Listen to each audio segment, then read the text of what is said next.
مصطفى محسن. نقطة ارتكاز برنامج انفتاح جامعة ورزازات.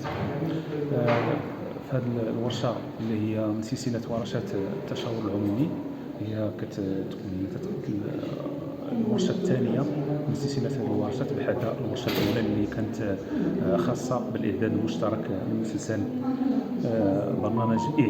مسلسل إعداد برنامج الجامعات المنفتحة. نذكر بالورشة الأولى حيث كانت فيها مجموعة من الاقتراحات الرقمية والحضورية ديال مشاريع الانفتاح.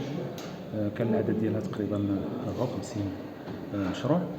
بعدها تأتي هذه الورشة الثانية اللي هي ورشة خاصة بانتقاء المشاريع الانفتاح. كان العدد ديالها تقريبا 12 المقترح، خدينا منه 11 المشروع. هاد 11 مشروع كتوزع على 4 ديال المحاور اللي اشتغلت عليهم الجامعة: محور تدبير النفايات، محور الرقمنة، ومحور المشاركة المواطنة، ثم محور الولوج إلى المعلومة. والحمد لله الورشة راه دازت على أحسن ما يرام.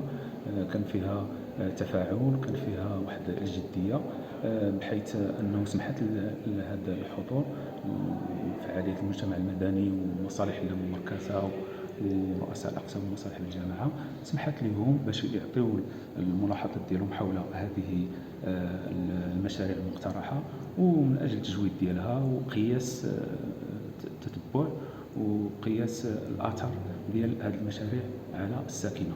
وللإشارة أن هذه المشاريع هذه فهي غادي يتم المصادقة عليها من طرف المجلس خلال الدورات المقبلة.